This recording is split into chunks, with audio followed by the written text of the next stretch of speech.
Good morning everyone. Today we are continuing with the revision of exercise 6.3. Here I will tell you how to divide 42 divided by 5.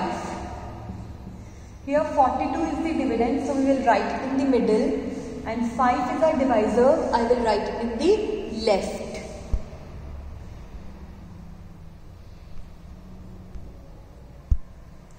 Alright, so अब 5 के table में 42 नहीं आता, so we'll take a lesser number which is 5 8s are 40. Minus करेंगे, we'll get 2.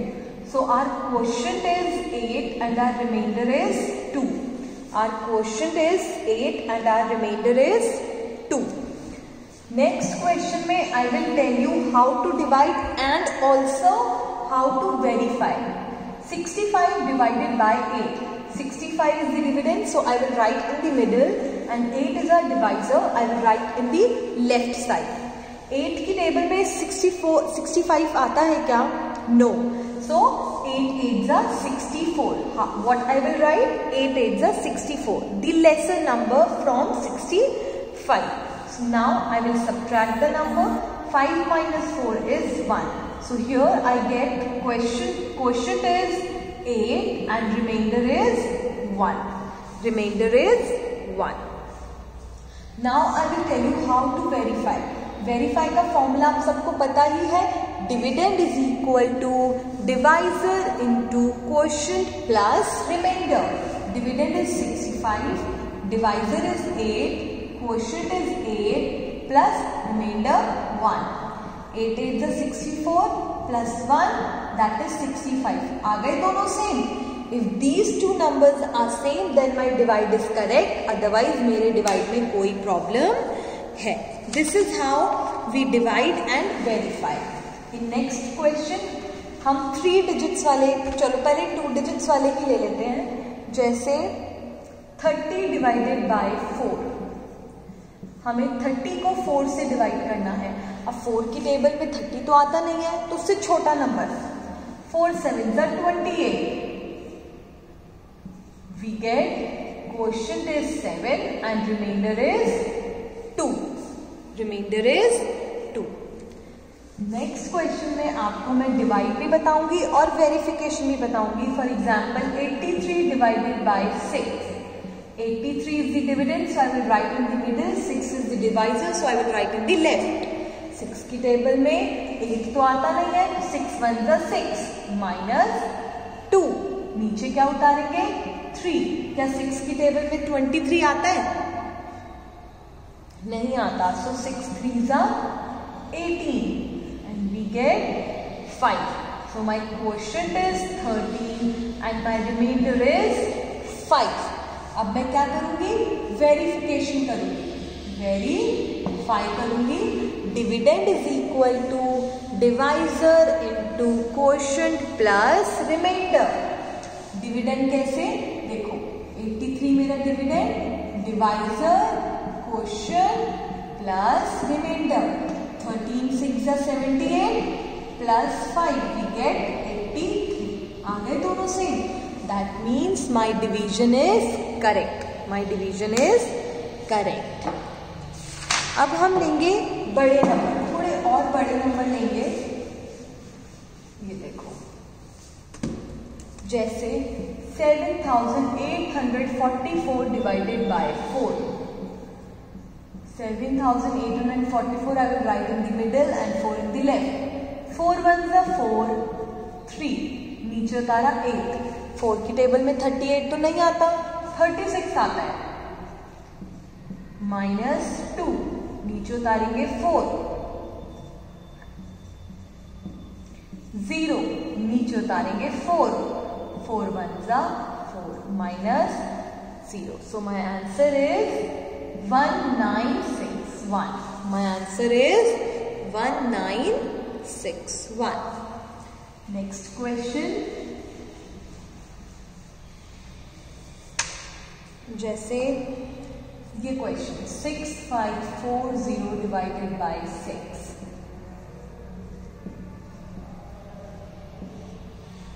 ध्यान से देखना. 6 1s are 6 minus 0 नीचे उतारेंगे 5. क्या ये 6 इस 5 से डिवाइड हो सकता है? नहीं हो सकता, क्योंकि 5 छोटा है। मुझे नीचे और क्या उतारना पड़ेगा? 4। जब मैं एक एक्स्ट्रा नंबर उतार रही हूँ तो यहाँ पे मुझे क्या लगाना पड़ेगा? 0। अब हो सकता है 6 9 54 -0। अब ये वाला 0 जब एज इट इज उतर रहा है तो यहाँ पे भी क्या लग जाएगा? एक 0 एज इट इज। देखो डिवाइड नहीं हो रहा, ऊपर से नीचे उतारा और डिवाइड नहीं हुआ, तो इसको ऐसे ही नहीं छोड़ देंगे, इसको हम यहाँ लिख देंगे। सो माई क्वेश्चन इज 1090। ठीक है, एक और क्वेश्चन करके देखते हैं। 8924 डिवाइडेड बाय 9।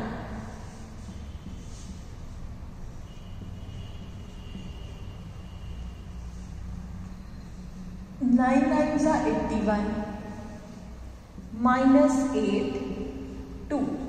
9 9 81 -1 नीचे उतारेंगे 4। 9 1 9 -5। क्वोशंट आया मेरे पास 991 और रिमाइंडर आया 5। अब करते हैं verification. 8924 is equal to divisor into quotient plus remainder. 991 को 9 से मल्टीप्लाई करो।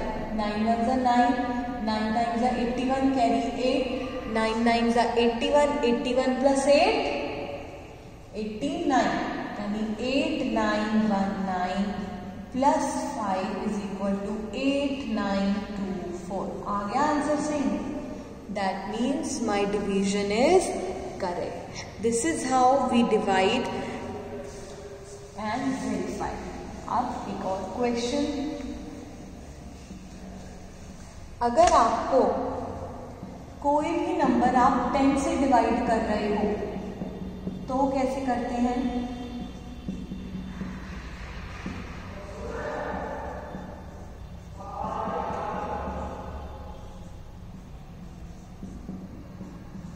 इधर हमें डायरेक्ट क्वोशंट और रिमाइंडर निकालना।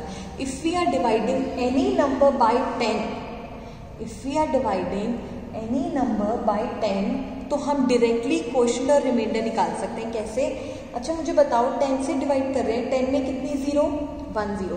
तो पीछे की जो 1 डिजिट है वो तो बन गई रिमाइंडर, और आगे जितनी भी डिजिट बच गई वो बन गई हमारी क्वोशंट। 1 डिजिट पीछे की 1 डिजिट रिमाइंडर, बाकी जितनी भी डिजिट बच गई वो क्वोशंट। पीछे की 1 डिजिट बन गई रिमाइंडर और बाकी जितनी भी डिजिट बच गई वो हमारी क्वोशंट। पीछे की 1 डिजिट बन गई रिमाइंडर, बाकी जितनी भी डिजिट बच गई वो हो गई हमारी क्वोशंट। पीछे की 1 डिजिट बन गई रिमाइंडर और जितनी भी डिजिट आगे बच गई वो हो गई हमारी quotient. So this is how we find directly if you are dividing any number by 10 तो हम डायरेक्टली उसका क्वोशंट और रिमाइंडर लिख सकते हैं। बहुत इजी एक्सरसाइज है। एक्सरसाइज 6.7 में बेटा आपकी वर्ड प्रॉब्लम्स है। वर्ड प्रॉब्लम्स हम कल करेंगे और न्यू चैप्टर का रिवीजन भी हम कल ही शुरू कर देंगे, because we don't have much time. बहुत थोड़ा टाइम है, आपके पोस्ट मिड टर्म एग्जाम्स भी आ रहे हैं। तो आज की क्लास में मैंने आपको डिवीजन पढ़ा दिया, वेरिफिकेशन पढ़ा दिया, 2 डिजिट वाले नंबर्स का डिवीजन उनका वेरिफिकेशन, 3 डिजिट वाले नंबर्स का डिवीजन उनका वेरिफिकेशन, 4 डिजिट वाले नंबर्स का डिवीजन वेरिफिकेशन। और अगर हम किसी भी नंबर को 10 से डिवाइड कर रहे हैं तो डायरेक्टली हम उसका क्वोशंट और रिमाइंडर निकाल सकते हैं। ये भी मैं आपको बता चुकी हूँ। इस चैप्टर में अब आपकी सिर्फ exercise 6.7 which are word problems, which is word problems, सिर्फ वर्ड प्रॉब्लम्स आपकी इस चैप्टर की बची हैं। तो कल हम इसे भी कवर करेंगे और नेक्स्ट चैप्टर भी करेंगे। ठीक है, ऑल द बेस्ट बेटा, अच्छे से प्रैक्टिस करो। मैथ्स में अगर आप डेली प्रैक्टिस करोगे तो ही होगा, वरना पॉसिबल नहीं है। आप सोचो कि हम एग्जाम से एक दिन पहले सारा पढ़ लेंगे तो आप नहीं कर सकते। मैथ्स एक ऐसा सब्जेक्ट है जो डेली प्रैक्टिस मांगता है। एटलीस्ट आपको डेली 1 आवर की प्रैक्टिस करनी ही पड़ेगी, डेली करनी है बेटा, बिना सोचे समझे। डेली शाम को, दिन में, whenever you get time, any time you choose with your availability, आप उस 1 घंटे में, उस हाफ एन आवर में, उस 45 मिनट्स को ढंग से स्पेंड करो मैथ्स में, तो आपकी मैथ्स बहुत अच्छे से क्लियर हो जाएगी। डेली प्रैक्टिस करना शुरू कर दो, वरना एग्जाम्स में बहुत प्रॉब्लम आएगी। ठीक है बेटा, thank you, all the best.